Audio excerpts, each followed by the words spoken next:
또 하나님의 말씀을 함께 듣는 우리 사랑하는 성도님들에게 주의 큰 은혜가 늘 넘쳐나기를 주님의 이름으로 축원합니다. 여러분, 이번 주간에 이미 뉴스 방송을 통해서 들으셨겠지만 우리가 이렇게 살아가는 것이 정말 큰 기적과 같은 일이다 하는 일들을 우리는 뉴스를 볼 때마다 깜짝깜짝 놀랄 때가 있잖아요. 여러분, 고속도로에서 큰 트럭이 바퀴가 빠진 거잖아요. 그래서 그 바퀴가 중앙 분리대를 타고 넘어가서 그 서울에서 결혼식하고 내려오던 관광버스 앞유리를 치고, 그 트럭 타이어가 얼마나 큽니까? 그거를 운전사가 그대로 맞았어요. 그래서 운전사는 그대로 죽고, 그게 튕겨져서 운전사 뒷자리에 있던 그 하객 한 사람도 죽고.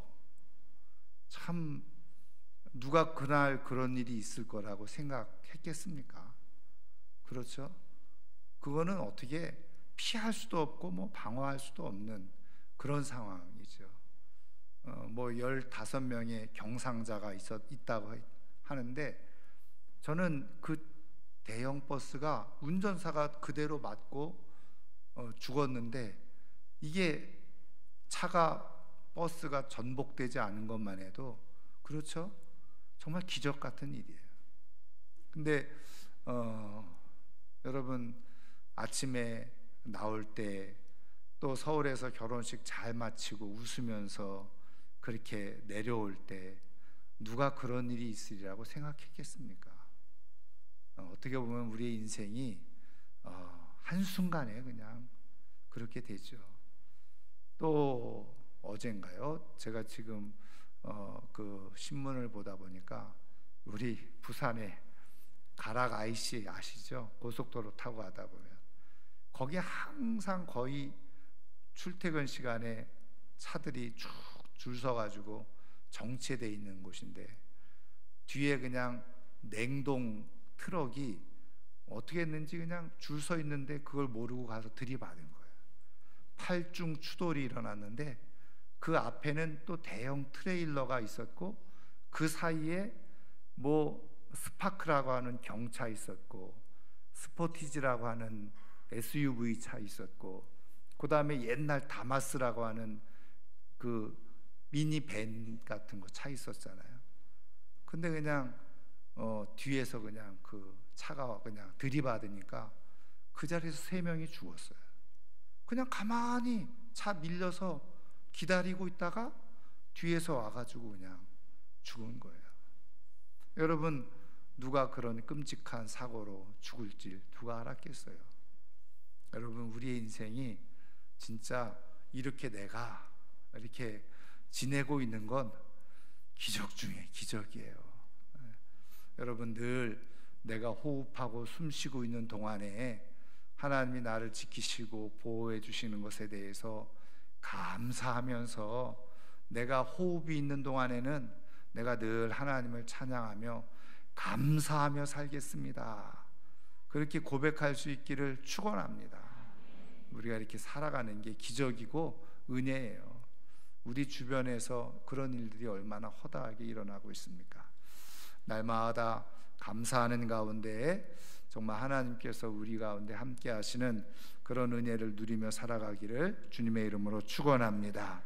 우리가 이제 지난 시간에 이어서 우리 대제사장의 의복 2번째 보겠는데요, 오늘 우리가 함께 볼 내용은 우리 판결 흉패와 12보석, 그 다음에 우림과 둠밈, 그리고 대제사장만 입는 그 겉옷, 그 다음에 석류 열매와 금방울, 그리고 마지막 이제 머리에 쓰는 두건과 금패, 이렇게 오늘 살펴보도록 하겠습니다. 자, 먼저 판결 흉패와 12보석인데요, 그림을 한번 보도록 하겠습니다. 네. 자, 이거 그냥 그려진 건데 이게 잘 이해될 수 있을 것 같아서 조금 이렇게 그림 보여줬는데요. 이제 요게 이제 그 에봇 안에 앞에 있는 흉패라고 말할 수 있죠.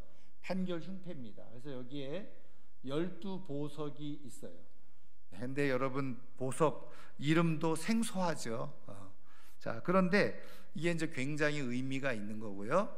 그 다음에 이제 우리가 또 4번도 보겠습니다만, 다시 앞에 걸로 보여주세요. 여기 안에 요 속으로 이 두 가지가 있었다는 거예요. 우림, 둠밈. 이게 이제 히브리어로 말 그대로 우림입니다. 그 다음에 여기 둠밈인데 정확하게 이제 발음하면 이게 T 발음 나기 때문에 툼 이렇게 뭐 발음이 되겠죠. 자, 곧 이어서 우리가 한번 같이 보도록 하겠습니다. 먼저 우리 판결 흉패와 12보석. 자, 신명기 26장 18절 19절 말씀 같이 읽겠습니다. 여호와께서도 내게 말씀하신 대로 오늘 너를 그의 보배로운 백성이 되게 하시고 그의 모든 명령을 지키라 하건하셨느니라. 그런즉 여호와께서 너를 그 지으신 모든 민족 위에 뛰어나게 하사 찬송과 명예와 영광을 삼으시고 그가 말씀하신 대로 너를 내 하나님 여호와의 성민이 되게 하시리라. 아멘. 여러분, 하나님께서 이스라엘 백성들과 언약을 맺으시고 이스라엘 백성들에게 어떤 약속을 해주고 계시느냐? 너를 그의 보배로운 백성이 되게 하시고, 한마디로 말하면 보배로운 보석과 같은 그러한 백성으로 되게 하신다. 이게 하나님의 약속과 축복의 말씀이잖아요. 자, 그래서 대제사장이 그 앞에 12보석이 박혀져 있는 이 판결 흉패를 가슴에, 에봇 위에 가슴에 이렇게 달고 있었던 것은 무엇을 상징하고 의미하느냐? 바로 이 12보석 위에는 뭐가 적혀져 있어요? 12지파의 이름이 그대로 적혀져 있었거든요. 그러니까 대제사장이 그 12지파 이스라엘 백성들이죠, 보석처럼 여기고 하나님 앞에 섰다는 거예요. 자, 그래서 이스라엘의 12지파를 이 보석에다 새긴 이유가 뭐냐? 바로 오늘 말씀한 것처럼 보석과 같은 백성이라는 거죠. 보석과 같은 백성. 여러분, 제사장 가슴에 이거를 또 이렇게 가슴에다가 이거를 새겨 놓았잖아요. 여러분, 이 가슴 그러면 의미하는 바가 무엇입니까? 다른 말로 심장이라고도 하기도 하죠. 거기에는 바로 사랑이 그대로 녹아져 있는 거예요. 그래서 대제사장이 이스라엘 백성들을 사랑의 마음으로 품고 귀하게 여기는 마음으로 하나님 앞에 나아갔다는 거예요. 그러니까 여러분, 이스라엘 백성들이 죄를 지은 것을 가지고 대제사장이 1년에 한 차례 하나님 앞에 나아가잖아요. 그런데 죄를 지었으니까, 이스라엘 백성들이 죄를 지었으니까 아유 이놈의 백성들 하면서 하나님 앞에 나간 게 아니라는 거예요. 하나님 앞에 택한 정말 보석과 같은 이 내 백성, 이 백성들이 하나님의 자비와 긍휼과 사랑을 입어야 됩니다. 그런 마음으로 여기에 보석의 이름을 새기고 대제사장이 하나님 앞에 나아갔다는 거예요. 여러분, 이 말씀 하나만으로도 이 구약 성경의 이스라엘은 사도 바울에 의해서 로마서에서도 그대로 영적인 의미가 전달되어지고 말씀되어진 것처럼 누구를 상징하는 거예요? 바로 예수 그리스도를 믿는 하나님의 백성들, 하나님의 사람들을 말하는 거예요. 여러분, 우리가 본 것처럼 대제사장은 누구예요? 예수 그리스도를 상징하고 있다고 그랬잖아요. 그래서 대제사장 되신 예수 그리스도께서 오늘 말씀한 그대로 하나님이 택한 백성들을 가슴에 품고 보석처럼 여기고 보배로운 존재로 여기고 하나님 앞에 중보하는 거예요. 여러분, 우리 예수님은 우리가 불완전하고 부족해도 보배롭고 보석과 같이 여기고 우리를 위해서 자비와 긍휼로 하나님의 사랑을 구하고 있는 줄 믿으시기를 주님의 이름으로 축원합니다. 여러분, 우리가 그렇게 예수 그리스도의 보혈로 구원받은 하나님의 사람들이 그렇게 보배로운 존재. 자, 오늘 그래서 옆에 있는 분들에게 이렇게 한번 얘기해 봅시다.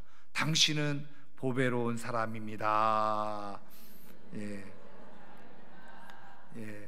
어떤 분은 표정이 전혀 안 그런 것처럼 째려보면서 그러시면 안 되고, 정말 여러분, 저는 뭐 보석에 별로 관심은 없지만, 그런데 여러분, 여자분들 보석 좋아하는 분들은 눈이 어떻게 됩니까? 그냥 말 그대로 휘둥그레져 가지고 커져가지고 놀랄만하게, 그리고 또 사랑스럽게 신비롭게 그렇게 바라보잖아요. 그런 눈으로 아주 보배롭고 신비로운 눈으로 바라보면서 당신은 보배로운 사람입니다. 한번 더 축복하면서 인사하겠습니다. 네. 여러분, 여기서요, 평상시에 사랑을 받는 사람인지 아닌지를 구분해 볼 수가 있어요. 평상시에 이렇게 어쨌든 옛날부터 뭐 부모님으로부터 혹은 남편이나 아내로부터 이런 얘기를 쭉 들어온 분들은요, 이게 기분 좋은 얘기가 되잖아요. 그리고 듣는 얘기이기 때문에 아주 기쁘게 받아들여요. 근데 그런 얘기를 한 번도 들어보지 못한 분은요, 쑥스럽고 어색하고 난 아닌데 그런 표정으로 듣거든요. 여러분, 혹시 지금 이렇게 얘기했는데 괜히 쑥스러워하고 난 아닌데 왜 이렇게 말하지, 이런 표정을 짓는 분들은 긍휼히 여기시길 바랍니다. 여러분, 우리 다 그렇게 하나님 앞에 보배로운 존재로 여기시고 다 보배롭게 여기실 수 있기를 주님의 이름으로 축원합니다. 그게 바로 주님이, 우리 하나님이 갖고 있는 마음이잖아요. 그래서 여러분, 왜 하나님이 모세를 택하셔서 하나님의 일을 맡기셨을까? 여러분, 많이 이유가 있겠지만, 여러분, 성경을 보면은 이스라엘 백성들이 그렇게 악하게 모세를 원망하고 하나님을 원망하고 틈만 나면 그러잖아요. 그래서 가장 큰 일이 무엇이었습니까?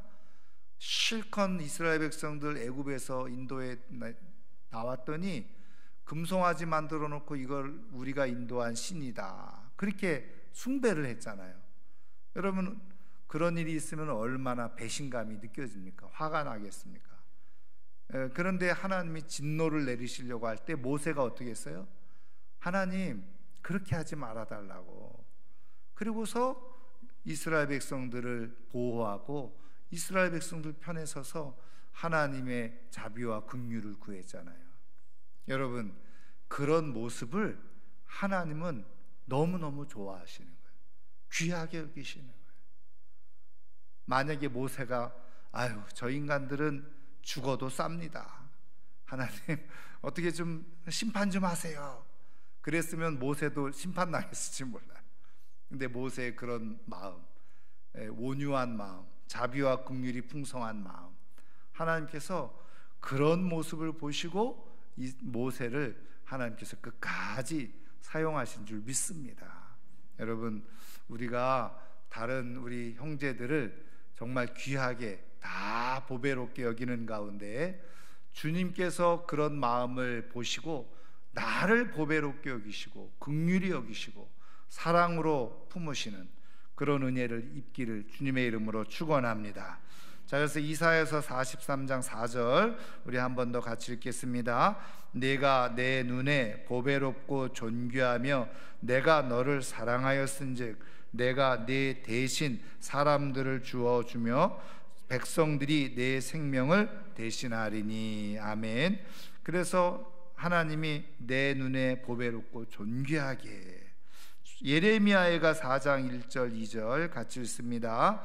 슬프다, 어찌 그리 금이 빛을 잃고 순금이 변질하였으며 성소의 돌들이 거리 어귀마다 쏟아졌는고 순금에 비할 만큼 보배로운 시온의 아들들이 어찌 그리 토기장이가 만든 질 항아리 같이 여김이 되었는고. 아멘. 여러분이 예레미야 애가는 말 그대로 예레미야 선지자가 슬픈 게 노래한 게 바로 예레미야 애가잖아요. 그래서 예루살렘이 멸망할 때 그 상황을 보니까 순금에 비할 만큼 보배로운 시온의 아들들이 질 항아리 같이 그렇게 여겨지게 되어졌느냐. 질 항아리, 그냥 진흙으로 대충 만들어서 빚어버린 그런 볼품없고 쓸모없는 그런 항아리가 되어졌다는 거예요. 순금에 비할 만큼 보배로운 시온의 아들들이었는데, 여러분 오늘 우리의 인생 이렇게 순금에 비할 만큼 보배로운 하나님의 아들들, 아들딸들로서 정말 빛나는 그런 복된 인생이 될 수 있기를 주님의 이름으로 축원합니다. 자, 요한일서 3장 16절 같이 읽겠습니다. 그가 우리를 위하여 목숨을 버리셨으니 우리가 이로써 사랑을 알고 우리도 형제들을 위하여 목숨을 버리는 것이 마땅하니라. 아멘. 앞서 말씀드린 것처럼 대제사장이 정말 그렇게 보배롭고 귀하게 여기고 사랑의 마음으로 품고 하나님 앞에 나아가서 하나님 이 백성을 긍휼히 여겨주세요 이렇게 기도를 드렸다고 그랬잖아요. 그런데 그 제사장이 누구라고요? 바로 예수 그리스도의 예표란 말이에요. 그래서 예수님이 이렇게 내 백성을 사랑한다고 하는 이 표현을 어떻게 하셨느냐, 오늘 말씀에 나온 것처럼 목숨을 버리셨다는 거예요. 생명을 내어주기까지 우리를 그렇게 보배롭고 귀하게 여기셨다. 이게 바로 우리 예수님의 마음이고 우리 하나님 아버지의 마음이라는, 사랑으로 가슴에 품고 자기의 생명을 내어주고 우리를 살리신 분이 바로 예수님이시다. 여러분, 보배롭게 여긴다는 건 뭘 의미하느냐? 바로 생명처럼 여긴다는 거예요. 목숨처럼 여긴다는 거예요. 그게 바로 보배롭게 여긴다는 거예요. 여러분, 자녀를 보배롭게 여기는 부모는 그 자녀를 위해서 어떻게 해요? 생명까지 줄 마음이 있는 거잖아요. 여러분, 우리 하나님께서 우리를 어떻게 사랑하고 계시느냐, 거기에 대한 정확한 정답은 예수님이 우리를 대신해서 생명을 주셨으므로 그것으로 나를 향한 내가 얼마나 하나님 앞에 보배로운 존재인지를 충분히 확인할 수, 깨달을 수 있다는 거예요. 여러분, 우리가 예수님의 생명 맞바꾼 그런 보배로운 존재인 것을 믿으시기를 주님의 이름으로 축원합니다. 자, 다섯 번째 신명기 33장 12절 말씀 같이 읽습니다. 베냐민에 대하여는 일러스되 여호와의 사랑을 입은 자는 그 곁에 안전히 살리로다. 여호와께서 그를 날이 마치도록 보호하시고 그를 자기 어깨 사이에 있게 하시리로다. 아멘. 여러분, 이것은 모세가 이제 가나안 땅 들어가기 전에, 모세는 저 느보산에서 죽잖아요. 그래서 마지막으로 이스라엘 백성들에게 신신당부하면서 너희들이 가나안 땅에 들어가게 되어지면 꼭 이 말씀을 지켜라. 그러면서 마지막으로 또 12지파에 대해서 유언처럼 축복해 준 내용이 바로 신명기 33장에 기록되어져 있는데, 그 12지파의 이름을 다 불러가면서 지금 베냐민 지파에 대해서 축복하면서 유언한 내용이에요. 그래서 여호와의 사랑을 입은 자는 그 곁에서 안전히 살리로다. 그러면서 날이 마치도록, 날이 마치도록이라는 게 뭐예요? 하루 아침 시작해서 다 끝날 때까지. 여러분, 날이 마친다는 걸 이렇게 표현했지만 우리가 인생 다 끝나는 까지 그 얘기예요. 어떻게 해요? 보호하시고 그리고서 그를 자기 어깨 사이에 있게 하시리로다. 이 어깨 사이, 어디에? 가슴에. 하나님께서 베냐민을 그렇게 가슴에 있도록 하나님께서 사랑하셨다는 거예요. 여러분, 오늘 우리가 영적 베냐민이 되어져서 이렇게 하나님의 사랑 속에서 끝까지 하나님의 보호를 받고 하나님의 사랑 가운데 정말 주님 곁에서 안전하게 살아갈 수 있는 우리 모두가 되기를 주님의 이름으로 축원합니다. 그래서 이 12보석에 담겨져 있는 의미가 바로 그것이라는 거예요. 자, 그 다음에 두 번째로 우림과 둠밈입니다. 우림과 둠밈인데요, 이거는 우림은 우리 아까 그림에서 잠깐 한번 보여주신 그대로 뭐예요? 바로 저렇게, 이거는 근데 성경에 다른 거는 다 자세하게 기록되어져 있는데 이 우림과 둠밈에 대해서는 정확하게 자세하게 설명을 해놓고 있지 않아요. 근데 이제 오랜 전통 속에 이제 유대인들이 가지고 있었던 그런 의식 속에 아마 이 우림과 둠밈은 저렇게 하얀 돌과 검은 돌로 되어져 있었을 것이다. 이건 이제 추측한 거예요. 그래서 거기에다가 저기 우림이라고 하는 글씨를 새겼는데 그 우림이라고 하는 글씨 뜻이 뭐라고요? 빛, 그 불꽃이라고 하는 뜻입니다. 그 다음에 이제 둠밈이라고 하는 것은 완전하다, 온전하다, 그런 뜻이에요. 그래서 빛과 완전함, 이런 뜻이죠. 그런데 그러면은 이걸 가지고 뭐 했느냐? 말씀 그대로 어떻게 해요? 뭔가 판결을 내릴 때 이 두 돌을 가지고 판결을 했다는 거예요. 근데 이것도 사실은 구체적으로 이 두 돌을 어떻게 판결했는지 사실은 성경에는 자세하게 그 내용이 기록되어져 있는 것은 없어요. 근데 이제 유대인들이 쭉 내려오는 전통 속에서 검은 돌, 흰 돌이 있으니까 여기서 그냥 대제사장이 뭔가 하나님의 뜻을 물을 때 꺼냈다는 거죠. 두 개 중에 하나를. 그래서 그걸 가지고 뭔가 하나님의 뜻을 분별하고 판단을 했다는 거예요. 자, 그런데 어쨌든 이 판결 흉패에 담겨져 있는 의미가 무엇인가 한번 좀 찾아보면요, 자, 민수기 27장 21절입니다. 같이 읽습니다. 그는 제사장 엘르아살 앞에 설 것이요 엘르아살은 그를 위하여 우림의 판결로서 여호와 앞에 물을 것이며 그와 온 이스라엘 자손 곧 온 회중은 엘르아살의 말을 따라 나가며 들어올 것이니라. 아멘. 여기 이제 엘르아살은 제사장으로서 바로 이 아론의 후손이죠. 아론의 그런 것을 대신해서 이 판결을 했다는 거죠. 그래서 우림의 판결로서 여호와 앞에 물을 것이다. 그래서 이게 구체적으로 어떻게 판결이 됐는지는 사실은 잘 내용을 앞서 말씀드린 것처럼 모른다는 거죠. 자, 그런데 사무엘상 28장 6절 같이 한번 읽겠습니다. 사울이 여호와께 묻자오되 여호와께서 꿈으로도 우림으로도 선지자로도 그에게 대답하지 아니하시므로. 아멘. 여러분, 이 내용은 잘 알고 있는 것처럼 이 블레셋이 공격해 들어왔을 때 사울이 어떻게 대처하고 어떻게 대응해야 될지 하나님께 물었다는 거예요.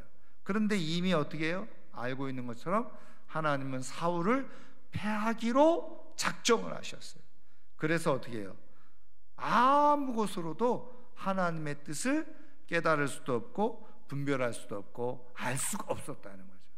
여러분, 그런 의미에서 우리에게 있어서 가장 큰 불행 중에 불행은 뭐냐? 아무리 기도해도 하나님의 뜻을 잘 분별하지 못하겠다. 여러분, 그러면 그것처럼 큰 슬픔이 없어요. 가장 큰 불행이에요. 성경을 읽어도 하나님의 뜻을 깨닫지 못한다. 그게 불행이죠. 왜요? 우리가 흔히 말하는 것처럼 가장 최고의 보석을 앞에 두고 그 보석의 가치를 활용하지 못하면 그것이야말로 가장 큰 불행이잖아요. 여러분, 그런 의미에서 하나님을 믿으면서 하나님의 뜻을 내가 분별하지 못하고 살아가고 있다. 그거는 굉장히 큰 슬픔인 거예요. 영적인 불행인 거죠.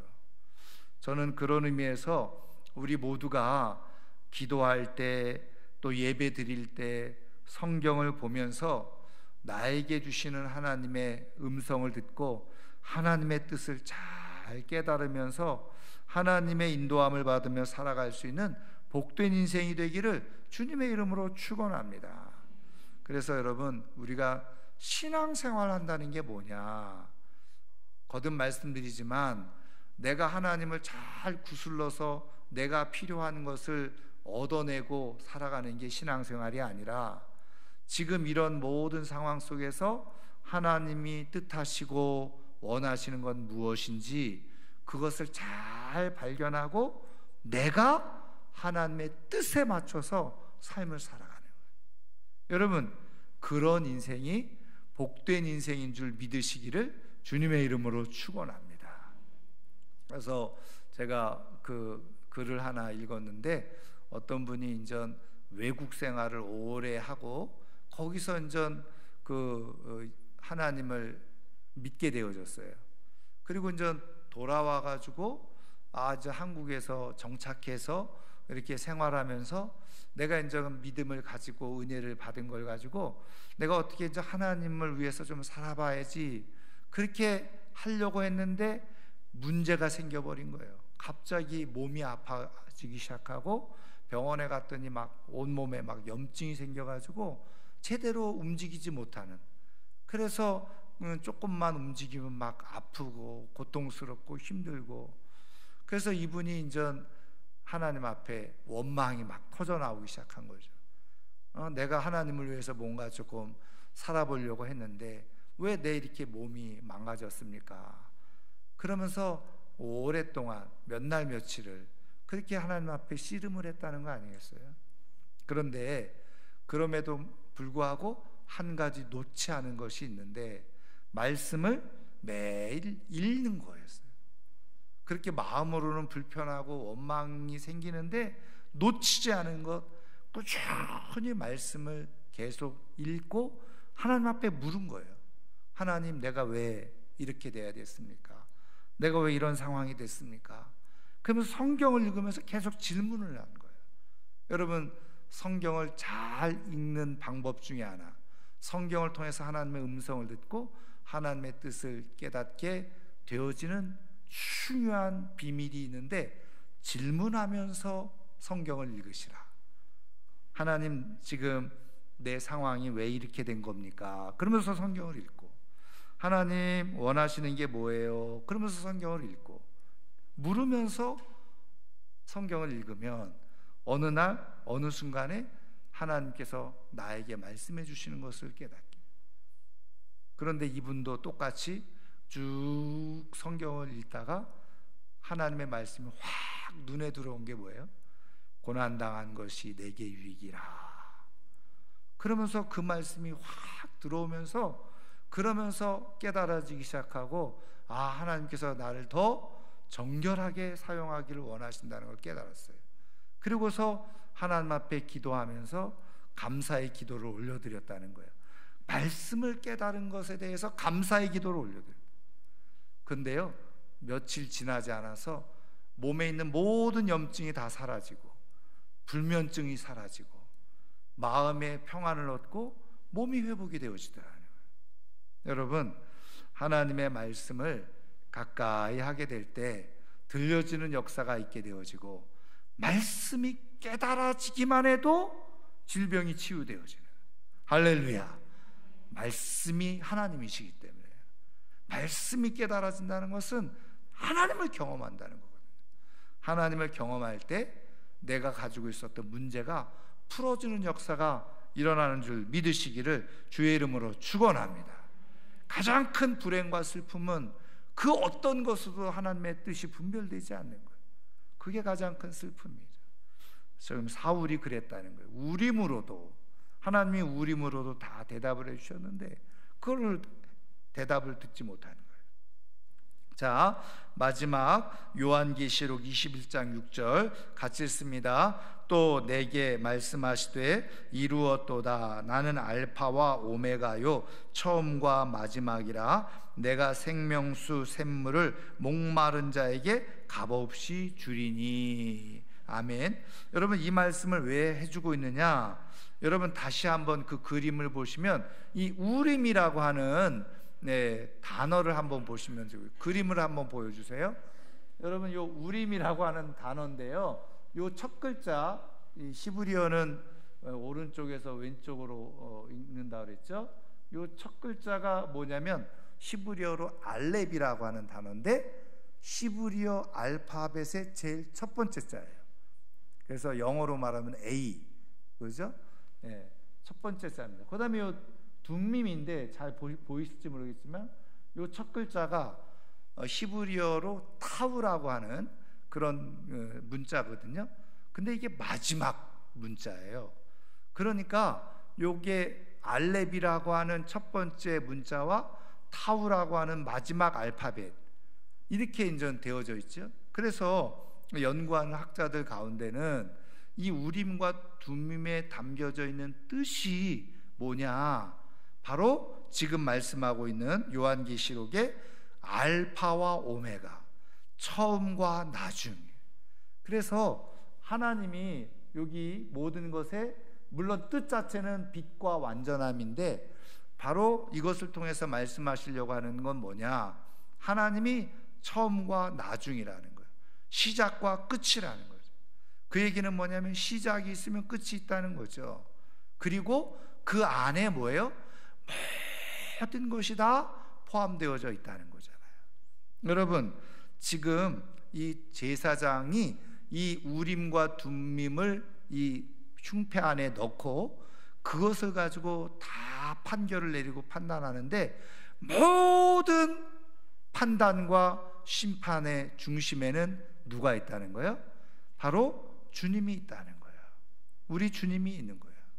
그래서 오늘 요한계시록에도 나는 알파와 오메가요 처음과 마지막이라. 여러분, 우리의 인생의 처음과 끝이 다 어디에 있느냐? 바로 우리 하나님 안에 있는 줄 믿으시기를 주님의 이름으로 축원합니다. 그래서 하나님 안에 사는 것이 복인 거예요.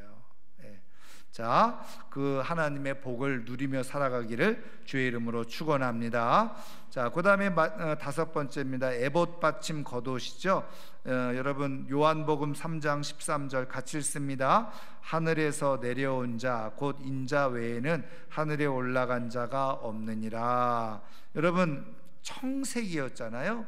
그래서 유일하게 제사장들은 다 흰색으로만 입을 수 있는데 대제사장만 이 청색 겉옷을 입게 되어졌다 그랬죠.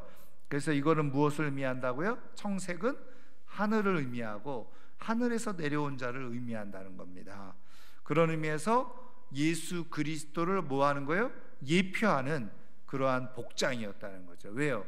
대제사장은 하늘에서 내려온 자와 같은 예수 그리스도를 상징적으로 보여주고 있는 옷이라는 겁니다.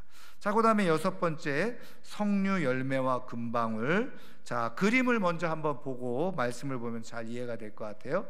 자, 그림을 한번 보여주시기 바랍니다. 그 다음 그림이죠.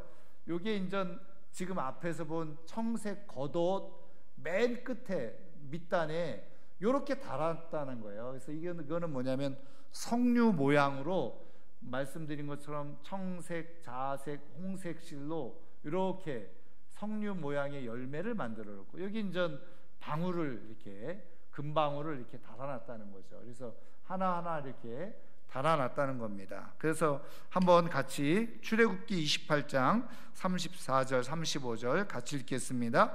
그 옷 가장자리로 돌아가며 한 금방울 한 석류 한 금방울 한 석류가 있게 하라. 아론이 입고 여호와를 섬기러 성소에 들어갈 때와 성소에서 나올 때에 그 소리가 들릴 것이라. 그리하면 그가 죽지 아니하리라. 아멘. 자, 그러면 요게 이제 의미하는 바가 뭐냐? 먼저는요, 이 석류가 의미하는 거예요. 이 석류 모양을 이렇게 달아놓게 했는가?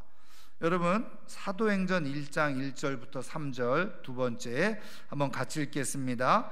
데오빌로여, 내가 먼저 쓴 글에는 무릇 예수께서 행하시며 가르치시기를 시작하신부터 그가 택하신 사도들에게 성령으로 명하시고 승천하신 날까지의 일을 기록하였노라.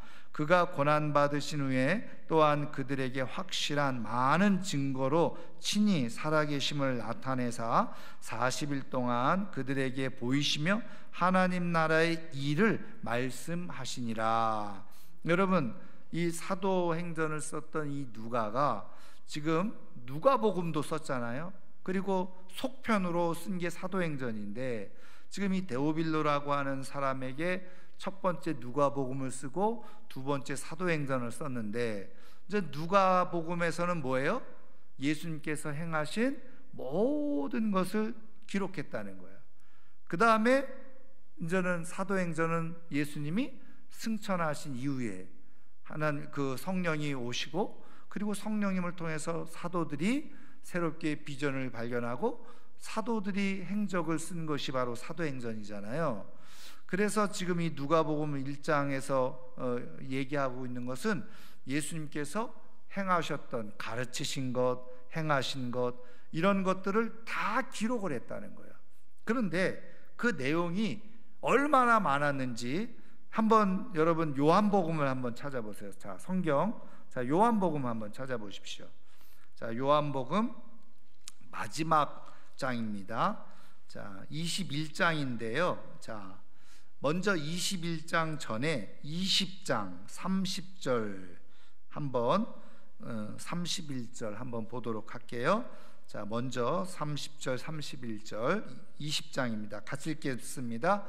예수께서 제자들 앞에서 이 책에 기록되지 아니한 다른 표적도 많이 행하셨으나 오직 이것을 기록함은 너희로 예수께서 하나님의 아들 그리스도이심을 믿게 하려 함이요 또 너희로 믿고 그 이름을 힘입어 생명을 얻게 하려 함이니라. 아멘. 그래서 요거는 이 누가복음을 쓴 정확한 목적, 이유, 그것을 기록해 놓은 거죠. 자, 그래서 오직 이것을 기록함은 이렇게 돼 있는데, 그 앞에 보시면 여기 이 책에 기록되지 아니한 다른 표적도 많이 행하셨다는 거예요. 자, 근데 그게 어느 정도냐? 자, 21장 마지막 25절 보세요. 자, 21장 마지막 25절 같이 읽습니다. 예수께서 행하신 일이 이 외에도 많으니 만일 낱낱이 기록된다면 이 세상이라도 이 기록된 책을 두기에 부족할 줄 아노라. 아멘. 그러니까 지금 간단하게 쉽게 얘기하면 정리된 것 이렇게 기록을 해 놓았지만 낱낱이 다 기록을 하면 어떻게 해요? 이 세상이라도 기록된 책을 두기에 부족할 정도다. 그래서 이것을 인용해 가지고 우리 찬송가에 썼죠. 찬송가에 어떤 내용이 있습니까? 하늘을 두루마리 삼고 바다를 먹물 삼아도, 그렇죠? 하늘을 두루마리 이거 쓰는 거잖아요. 바닷물을 먹물 삼아도 하나님의 사랑을 다 기록할 수 없다. 얼마나 이 멋진 시적 문학적 표현이에요. 지금 이 사도 요한이 깨달은 거예요. 낱낱이 다 일일이 기록하면 그 기록한 책을 이 세상에 둘 수 없을 정도다. 어떻게 보면 좀 과장된 표현인 것 같이 보이지만 사실은 거기에 내용적인 의미보다도 그 속에 담겨져 있는 하나님의 사랑과 메시지, 그게 이 세상으로는 다 담아낼 수 없다라고 하는 그런 의미가 담겨져 있는 거죠. 그래서 이 대제사장 끝에 왜 성류를 달았느냐? 이 성류가 의미하는 바가 뭐였어요? 우리가 예전에 그 자연과 문화를 통해서 배우는 말씀할 때 성류는요 아주 풍성한 열매의 상징이에요.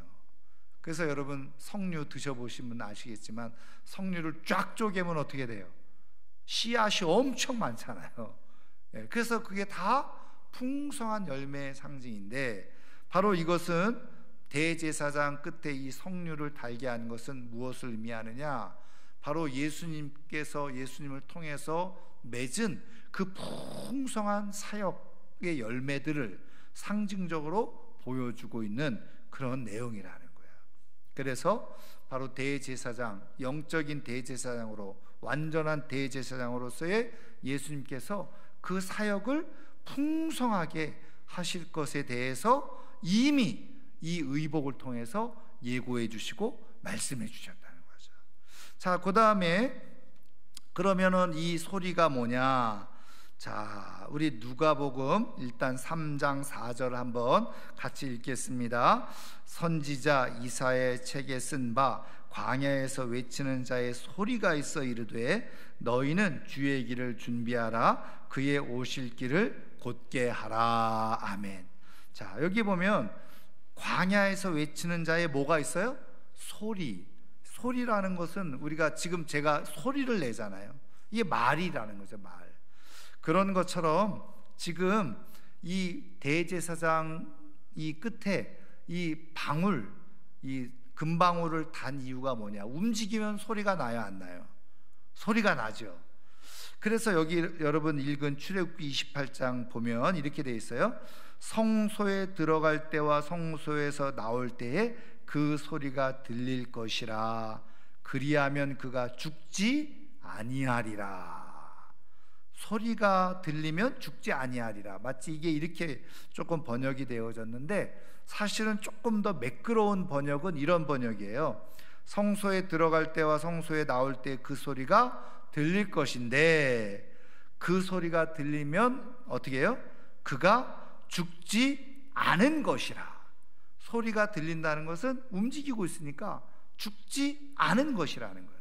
죽지 아니하리라. 그게 아니하리라, 그 소리 때문에 죽지 않는다는 게 아니라 소리가 들림으로 인해서 죽었는지 살았는지 그거를 알 수 있다는 거죠.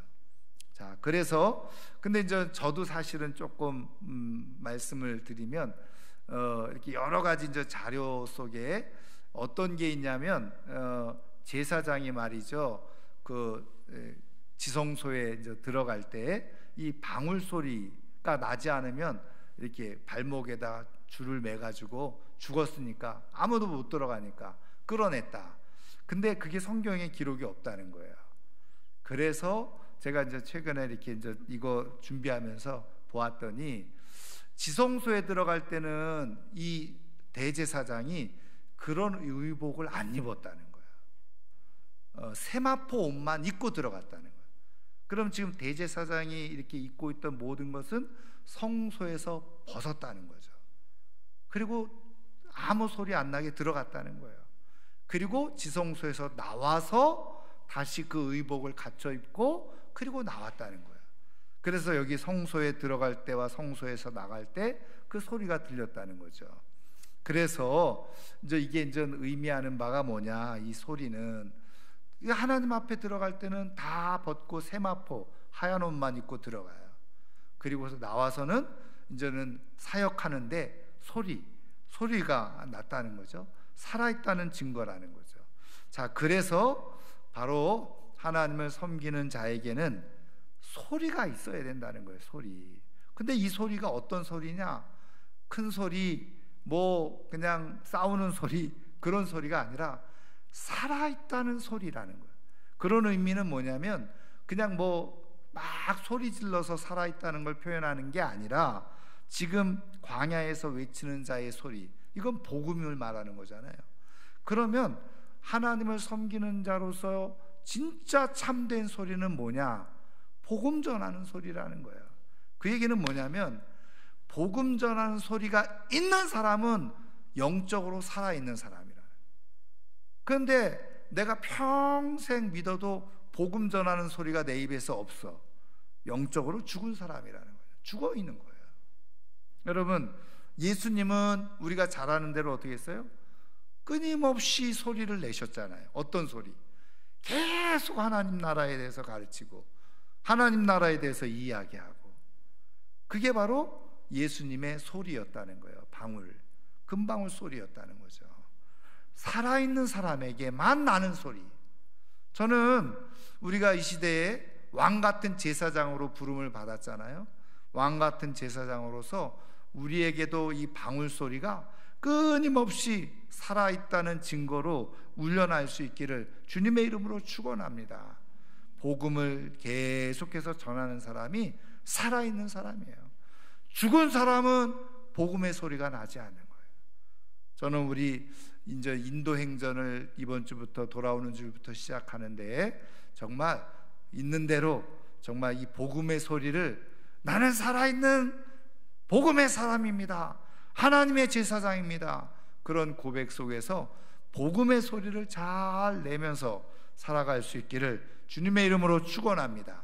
그 사람이 바로 살아있는 사람이에요.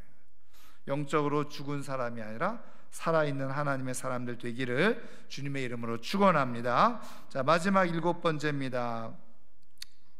관과 금패인데요. 관은 두건이죠. 우리가 첫 시간에 본 것처럼. 자, 그러면 이 의미가 그림을 먼저 한번 보도록 잠깐 보겠습니다. 예, 이게 바로 앞에 이 두건 앞에 쓰는, 마치 보면은 왕관처럼 약간 비슷하게 생겼잖아요. 그래서 여기에 이제 썼어요. 이게 뭐냐면 히브리어로 카도시. 그 다음에 여호와죠. 여호와 혹은 요즘 발음 야훼 이렇게 읽어도 되는데, 카도시 야훼, 카도시 여호와. 그게 뭐냐? 우리가 이미 성경을 통해서 읽은 것처럼 여호와께 성결이라고 하는 거예요. 자, 그래서 한번 출애굽기 28장 38절 같이 읽습니다. 이 패를 아론의 이마에 두어 그가 이스라엘 자손이 거룩하게 드리는 성물과 관련된 죄책을 담당하게 하라. 그 패가 아론의 이마에 늘 있으므로 그 성물을 여호와께서 받으시게 되리라. 이게 전 의미가 뭐냐면, 대제사장이 여호와께 성결이라고 하는 이것을 쓰고 있음으로 말미암아서 대제사장이 받는 모든 예물이 손에 들려지면 다 거룩하게 된다는 거예요. 그 의미를 담고 있는 거예요. 그래서 대제사장으로 인해서 드려지는 모든 것 하나님께서 거룩하게 받으신다. 그러니까는 그것을 상징적으로 보여주고 있는데, 자, 베드로전서 2장 5절 같이 읽습니다. 너희도 산돌같이 신령한 집으로 세워지고 예수 그리스도로 말미암아 하나님이 기쁘시게 받으실 신령한 제사를 드린 거룩한 제사장이 될지니라. 누구로 말미암아서요? 예수 그리스도로 말미암아 우리가 거룩한 제사장이 된다는 거예요.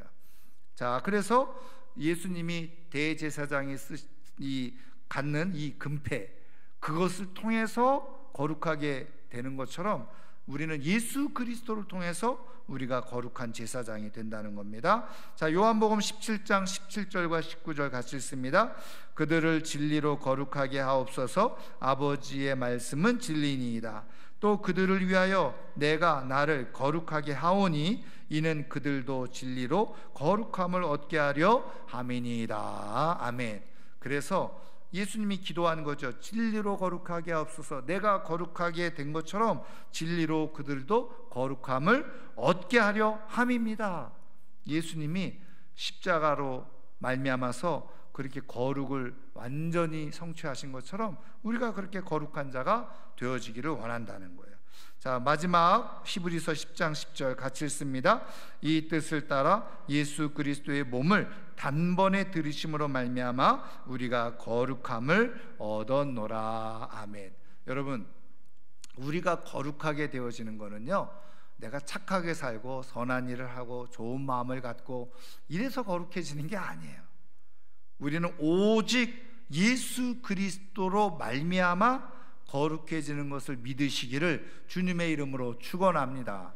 그래서 예수 그리스도로 말미암아서 우리가 거룩해지기 때문에 우리는 내 의가 없는 거예요. 그러니까는 내가 착해서, 내가 좋은 일을 해서, 내가 선한 마음을 가져서 내가 거룩해진다 그러면 그 사람은 그때부터 그것이 뭐가 된다고요? 자기 의가 돼. 자기 의를 내세우는 사람은 다른 사람을 정죄하기 쉬워요. 그런데 나는 원래 더러운 인간인데 예수 그리스도로 나는 거룩해진 거야. 그러니까 나는 자랑할 게 없어. 내가 지금 이렇게 선한 마음, 좋은 마음 갖고 사는 것도 내가 원래 착해서가 아니라 내가 예수 그리스도께서 나를 거룩하게 하셔서 내가 이렇게 착한 마음도 갖게 된 거고 좋은 마음도 갖게 된 거야. 그러면 뭐 예수님께 감사하고. 그래서 이런 사람들은 어떻게 얘기합니까? 예수님을 잘 믿으라고 그렇게 얘기를 하죠. 왜? 예수님 때문에 내가 거룩해졌으니 그 사람도 예수님을 믿어야 되는 거예요. 그런데 내가 착해서 잘나서 그런 사람들은 어떻게 해요? 좀 나처럼 좀 해봐 이러면서 교만하게 생각하는 거예요. 그리고 그렇게 하지 못하면 어떻게 해요? 자꾸 정죄를 하는 거죠. 그런 의미에서 우리를 유일하게 거룩하게 하신 분은 바로 예수님이시다. 그것을 믿고 내가 좀 부족하지만 나는 예수님 때문에 거룩한 삶이 되어졌고 거룩한 인생이 되어졌습니다. 구별된 인생이 되어졌습니다. 하나님이 받으실 만한 인생이 되어졌습니다. 믿고 고백하고 우리 예수님께 감사하며 살아가는 우리 모두가 되기를 주님의 이름으로 축원합니다. 자, 오늘 우리가 배운 말씀을 생각하면서 하나님, 우리가 하나님 앞에 그렇게 보석처럼